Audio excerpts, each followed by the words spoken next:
What's good, guys? Pro Jordy here, bringing you our week 1 match of the DLC season 4. So I am here as your head coach of the Kalos Kings, and I'm joined by one of our other head coaches this week, Joe. Welcome along, Joe. Hello. How's it going, guys? So yeah, you obviously are here because you played week 1 for our team this week. I think you'll agree it was a bit of a tough matchup this week. Right, absolutely. Planned a lot for it, but just there's one of those matchups where like you could not make a mistake. I feel. I mean, you could obviously. There's a little wiggle room, but it was one of those matchups where it's just the matchup was just more so in the other person's favor than it was ours. I think. No, absolutely. So what I'll do is I'll flick over and we can have a quick run through of what the other team has to offer there for us. So our week 1 match was against the Johnny Sinzors. I've not really played against any of these guys before, but as you can see from the team there, they have basically quite a solid sand team there. I mean, from what you saw there, Joe, what was kind of the big threat that you saw going into it for playing it? I think definitely the biggest threats for me, I feel it was going to be difficult getting around the regenerator core. Obviously, it was going to be a sand team, so Drake was going to be running a lot of speed, a lot of power behind that. I wasn't actually too scared of Draco's actually. I think my biggest fears were both Slowking and the Tornadoes, and then there was just Buzzwole. I feel like Buzzwole just kind of packed too much of a punch, and that was more of the intimidating factor for me. Yeah. And also Giggled with that 50% boost in the sand to his special defense. I think that was just like a huge issue, especially with a lot of our attackers, other than Low Pony and Lycanroc. They're all pretty physical, pretty special. Yeah. No, definitely. And I mean, especially combining with the fact of, you've mentioned obviously Gigalith there as well. They've still got Wheezing and the Mega Steelix in there as well, both really solid walls. And then the Regenerator on Tornadus and Slowking means they ain't going anywhere anytime soon. So yeah, it was definitely going to be a battle of attrition in this match. What I'll do is flip over and show you what team we ended up going with there. Okay, so this is the team which we brought. You can see across the top, obviously, who we've brought there. So obviously first up, Mega Lopunny, really solid pick. Do you want to give a quick run through of some of the move selection there? 'Cause I mean, it's pretty standard, but there is a couple little tweaks there for EVs and stuff as well. Yeah, there was a pretty standard, like Lopunny set. I think we have just Jolly Nature for outspeeding anyone in the sand, or I think also for a Speed because I think we talked about that we think that he might run Adamant over Jolly on his Barracuda just because it naturally outspeeds. We got some HP investment, 112 EVs in that, max attack, and the rest is speed, 144 Jolly Nature.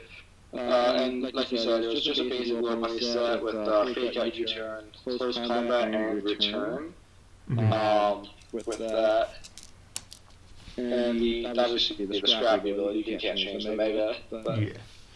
No, for real. I mean, I think it was the speed creep there for just trying to beat the Adamant Barracuda was kind of the best we could kind of do in that situation, really. Yeah, I think so as well.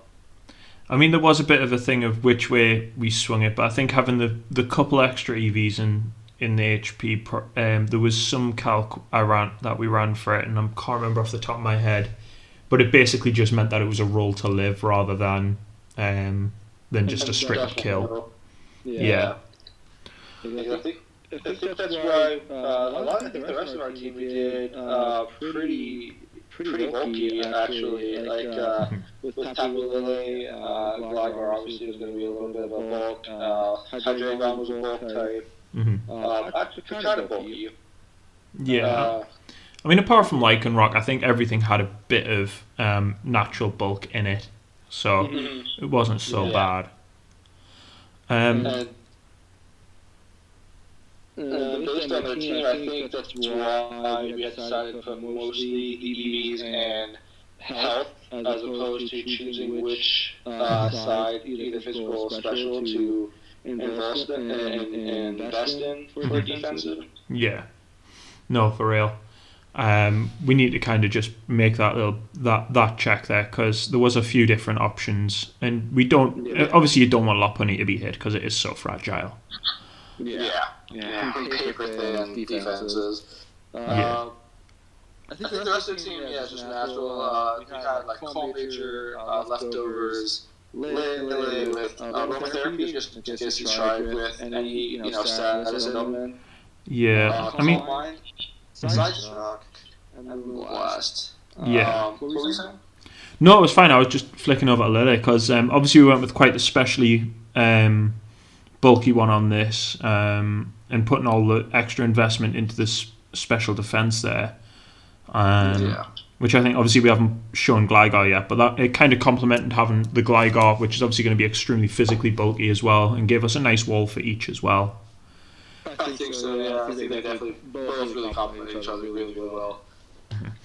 No, absolutely, and I think it's one of those things where I think when we ran, because they didn't have too much, especially once we removed Slowking, that it was basically once we got a Calm Mind up or a nasty plot with the Hydreigon, we could basically just tear a hole through most of the team. Yeah, I agree. So flicking over, pulled up Gligar next. So as I said, it was a very big physical wall, as you can see there, with most of things going in HP and defense there, and pretty much like a utility set there. Eviolite Holding, Defog, Knockoff Roost, and U-Turn.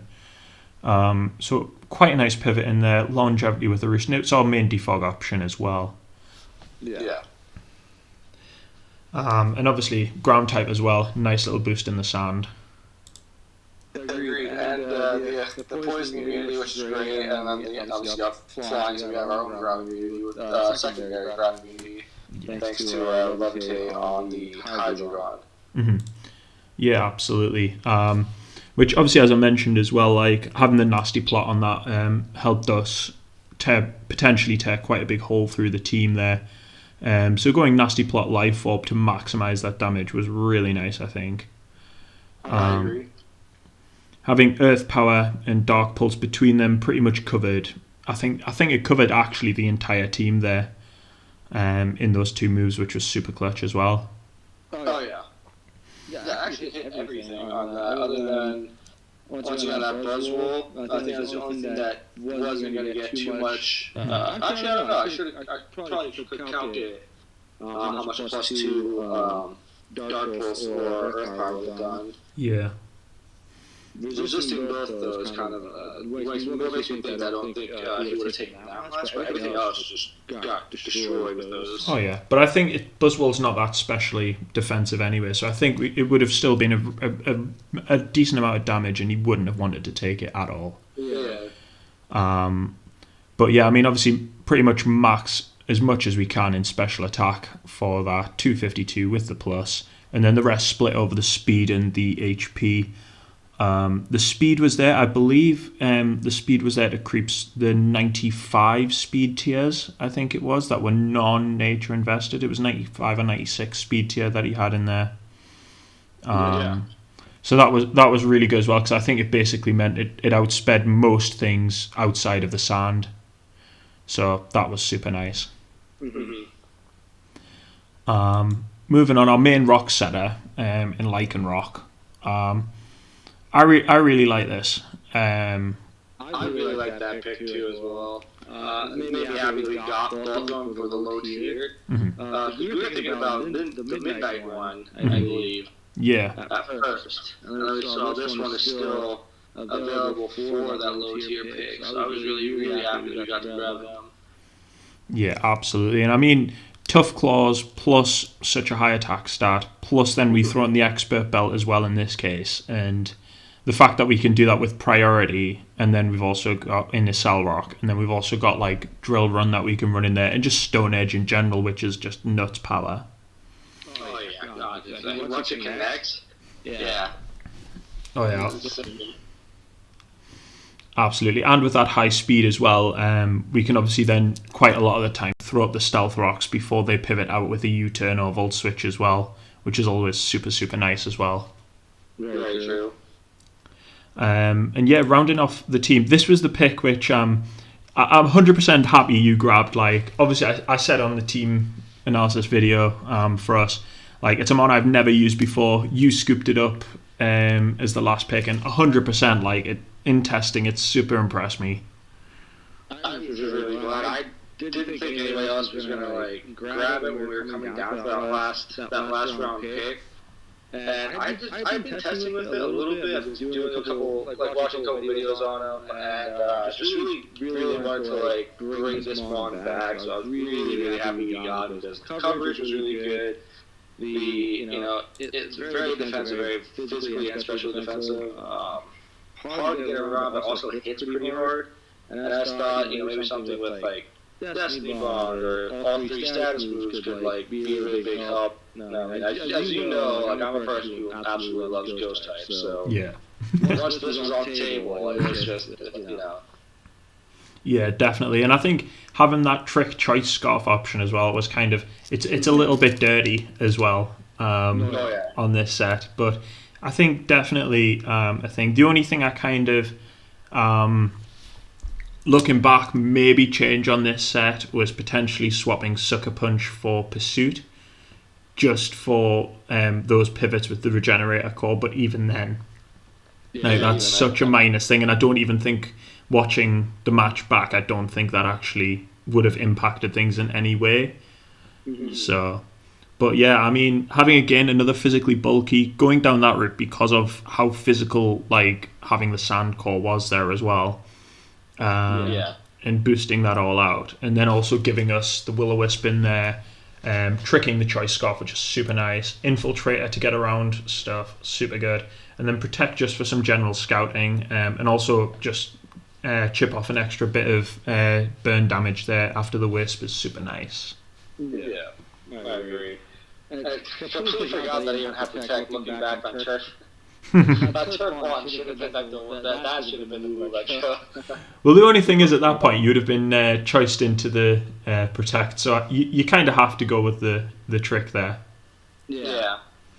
But yeah, I mean, obviously, I said there, like, that's kind of one of the only main things I would have changed with the team. In hindsight, is there anything you would have done differently in the team building, or? Maybe because I had switched. The original team we had was we had Future Sight on Tapu Lele, but I switched that to Side Shock because I was really nervous for the ground. The ground types we had Steelix with Gigalith. And I wanted to use Side Shock instead. I thought that might make the difference, especially if the stand was up. At the same time, looking back now, I think maybe Future Sight probably would have been the move to go to, because then that kind of forces in, like Incineroar, and allows me to, give a little breather, so I know it's coming in. I know I can do something to, get that Incineroar and get some more momentum back and get it out of there. Because then it just hits everything else, Yeah. No, definitely. Other than that, I think that probably would have been the only change, maybe. Other things are just, play style. I should have played a little bit more cautiously. So what I'll do is flip over, and then we can get talking through the game and give a bit of a play-by-play here. Yeah. Sounds good. So yeah, looking at the team, it's pretty much as we expected. Major Sandcore there, Gigalith, Draco, the Regenerator Core, Tornadus and Slacking, Incineroar in there, Buzzwole, kind of all the main threats we'd kind of identified. Obviously of note, he didn't bring the Barraskewda for that really, really high speed. And also, he hasn't brought his Mega, which is quite an interesting one as well.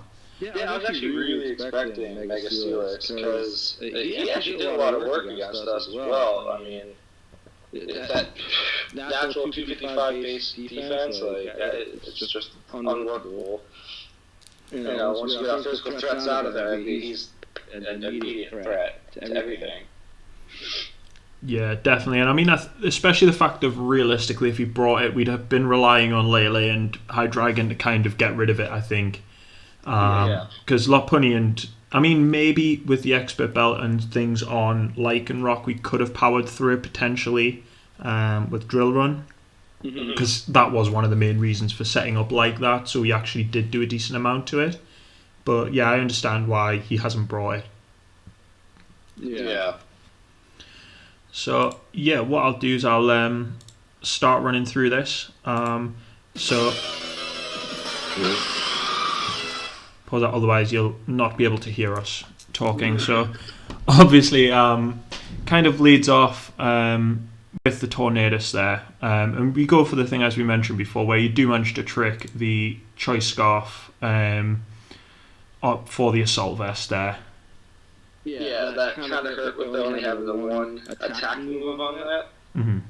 So I really feel them hurt me on my end, because I can't trick it back once you got the Assault Vest, so I was just stuck with the Sucker Punch from me on out, hoping that he could have just knocked me off, but I think once you got Spiritomb, I got myself into that situation with Spiritomb, it's just much easier to not... to work around with and not knock it off. Yeah, definitely. And I mean, I think definitely ending up with the Assault Vest is literally like the worst case scenario we can have in that situation there. So obviously, then he went from that into the Gigalith, getting the sand up, and you made the hard switch into the Hydreigon there. But yeah, because after that was when you began to try and get a good setup in there, which is absolutely fair play. Like, obviously you set the nasty plot up there. Yeah. I should have expected the swap into Tornadus. I don't know why. Like, again, the battle has... We were already on a timer because we'd seen that message board. He was like setting it up because he was already at work. He didn't want to take too much time, and so I just went through like, all right, just go with whatever instinct comes first, and there's power into that. I could have just roosted instead and kept my nasty plot, and then gone with the Dark Pulse. Looking back on that, that's probably what I should have done, but yeah. Yeah, definitely. And then, I mean, the fact that he then, from that, after you've set up, made the switch into the Tornadus, predicting the Earth power as well. I mean, that's something that kind of... It was the right move, I think, because obviously you didn't want to kind of over-predict too early. Yeah. But then, obviously, the hard switch into Lycanroc, which he then, at the same turn, U-turns out, obviously for the regenerator, which is quite nice for him, getting it back up to full, and bringing out Slowking there. Yeah, that kind of hurt. Yeah, and then obviously back into Spiritomb for us as well, which obviously that's kind of not a bad situation to be in, the fact that we're tied into Sucker Punch against a Psychic type, so definitely good play there. Really hoping for the knockoffs, but I don't think he was going to give it to me after that. After that first one, I don't think he was going to use it again. Yeah, it would have been super nice if he knocked off into it, but I don't think he would have done any time at the risk of Spiritomb and giving us an advantage there. But then obviously we end up with the double switch and end up with Tapu Lele and Gigalith in. So again, he's not wanting to be in that situation with the special attacker against Gigalith, I don't think. Yeah, and that's where, the 50% boost into him. With the stand up, I think that for some reason I thought that's probably a reason he would stay in, so I go here in for the side shot, I believe. Yeah. And he's got the double switch into Incineroar, which definitely hurt, but at least, I'd move. I should have, again, another thing I should have predicted. I have no reason to not go for a move last year, as I do hit everything. Yeah. Except Incineroar. So that was just a mistake on my part, because I could have just still wasted 2 turns of the last 2 turns of sand. Oh, fair. I mean, I think, I mean, obviously, we spoke about it before the video, but like, yeah, I think that's definitely one turn which kind of that if you'd click Moonblast there, I think 50% of his team just goes down to it pretty much. Yeah. In this case, obviously, him going Incineroar, if you'd click Moonblast there, it's very different. Again, he couldn't really go out into Drakazult for risk of that. Same with Buzzwole. Mm-hmm. But yeah, I mean, it's one of those things like hindsight is a beautiful thing. Yeah. But yeah, I mean, obviously, it's immune to that Psyshock, so he's effectively got the free switch in there. But from that, obviously, then when you actually do use the Moonblast, you realise actually this thing can eat it quite nicely. So he's obviously planned for that and put some investment in that. Yeah. Which, looking back, seeing the amount of damage he took in the first one, I really thought that he's probably assault-vested Incineroar. Yeah, that's definitely a very good shout on that, I think. Definitely makes a lot of sense. I know it will keep on, but taking that Moonblast from way back easily kind of put me at odds with that. Rewatching now is definitely have to be some kind of assault vest. Oh yeah, absolutely. And then the fact he pivots back into the Incineroar as well, on the same turn you're starting to set up as well with the Calm Mind is really nice there as well.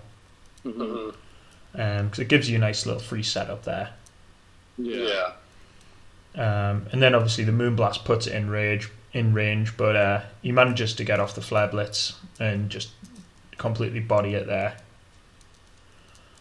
So that's our first kind of fall there. I mean, but obviously 12 turns to lose the first mon after 12 turns is pretty alright. Yeah, it's not too bad. I was able to stall him out for a little bit, but still took heavy damage and everyone else was kind of really, we're trying to figure out which one of them was going to go down first, and it really sucked to have really go down. Yeah, I mean, there is one question, because obviously, playing it through there, so we get to like turn 13, and obviously you go to set up the rocks there. Was there something you were thinking, obviously going rocks rather than just like the Accel Rock and just pop off the Incineroar there?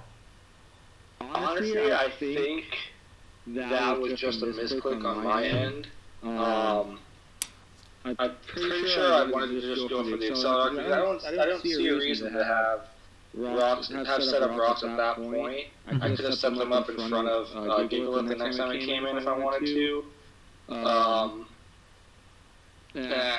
really think I just misclicked on that one. Yeah. Because I could have just taken them out and then kept Lycanroc at least close to full than having him at 14%. Yeah, no, definitely. Because it does back us in a little corner in this, but I mean, obviously popping off with the Accel Rock anyway, the following turn isn't so bad. But then obviously when Slowking comes in, it does kind of force you to switch out there. Yeah. And brings in Gligar for the first time this match as well. I think these next couple of turns, like from the Stealth Rock to maybe I think about turn 17 or so, I think I just rushed a little bit. Obviously, because I went for Stealth Rock instead of Accel Rock, and I went Accel Rock the next turn, put myself in a predicament with Lycanroc, because Lycanroc still does a lot of work against his team, but now he's on too low of health, and then I send in Gligar, one of our best physical defenses against Slowking, and like you had said, hindsight really is a beautiful thing, because I have a useless Spiritomb that I could be using, and as the sack here, or as the play, but... Yeah, but I mean, that's the thing though, is like Hydreigon coming in is kind of... As I'm a little bit ahead, because obviously after Gligar does get taken out with the Slowking, you do bring in the Hydreigon, and that is enough to kind of force out the Slowking, which does give you an opportunity to kind of begin to set up there with Hydreigon. Obviously roosting up first against the Gigalith, which 100% I think you needed to do because you were on such low health. and then obviously starting to chip away with that earth power and things there, and kind of get that bit extra damage away. Yeah, the momentum really helped out here, getting picking it back up, dealing some heavy chip to everyone else. Mm-hmm. So I was able to turn the tide a little bit, going against Buzzwole, Hydreigon, and Tornadus and Gigalith. Mm-hmm. But then just another misplay with roosting, or not roosting rather. Mm-hmm. On the what's his name? On the Buzzwole. Yeah. I might be a little bit ahead of you. I don't. Yeah, I think you are a little bit ahead, because obviously I'm just clicking through turn 20 now, and yeah, Tornadus is up in at the minute, and he just hits the U-turn out, and I think this is where he does get into the Buzzwole shenanigans, and this is the moment you were on about just there, where obviously you do decide to go, and you begin to get the setup after your nasty plot on the U-turn, and I think this is the point where you decide to roost against the Buzzwole. Yeah, there it is. Rather than just effectively going in, because you do outspeed, and I think on the +2, I think you did enough, because I believe it was on about 84%. I think it was. But yeah, I mean it is. I think it's one of those where, like, because again we spoke about it before the match. Like, I think there was credit to both things. Like, if he tried to sap in anyway with the Buzzwole, or over predicted there, I think 100% it was the right play. But it's just obviously it's one of those where it's like there's two options, and like it all depended on what they did, whether you picked the right one or not. Yeah, I agree. But yeah, obviously then you got the Dark Pulse in there against the Tornadus, and kind of and you got rid of that, which is obviously real solid. But then obviously, unfortunately, Hydreigon then fell to Life Orb. Yeah. Which is a bit sad, because it would have been kind of nice moving forward the rest of the team, but I mean, we're not in a bad situation at this point, because obviously we've still got Mega Lopunny and Lycanroc in the back as well. Yeah. Buzzwole after that was, I think, I still really think I should have just double roosted on that. Mm-hmm. Because I don't see why you would have thought to like let Buzzwole take extra damage, and the double roost would have been perfect. Yeah. I mean, I think it's once he gets that beast boost on the physical defense there as well with Buzzwole, it kind of it does kind of like that's the nail in the coffin at that point, because we've got two physical attackers left, and try to like battle our way over that. It's not going to happen really. And there obviously he then goes after you Stone Edge, and it doesn't really end up doing much. And it's now at this point where Buzzwole just kind of it's just on cleanup duty. Yeah, I agree. But yeah, I mean, it's definitely one of those where like there was a few instances where it was just a case of like I said earlier, like a couple of options, and it all just depended on what they did versus what we did, whether it was the right call or not, and just making those predictions. Yeah, I agree with you on that. But no, overall, definitely a good game on your part, and I don't think the scoreline reflects how close things actually were. I agree. Yeah. You just have to keep rewatching, or at least for myself, I just have to keep watching to, they get hooked up into the scoreboard, and instead it's like, it wasn't actually that bad. Like, it wasn't so like a beat down, Mm-hmm. No, definitely. Yeah, if a couple things have just been changed, or take my time a little bit with certain things, I think definitely could have had a different outcome. Mm-hmm. No, absolutely. Well, so obviously that's like week 1 done, dusted. We take the 4-0 loss, but I'm up for week 2, stepping up for week 2, and we've got I can never pronounce their name, the Tricame Esther. I think that's how. I've just been referring to them as Esther.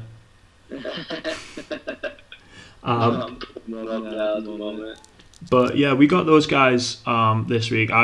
Next week I've started doing a bit of planning prep for that. But I can tell you now that that is going to be a very, very tough match. We have an extremely bad matchup going into that match.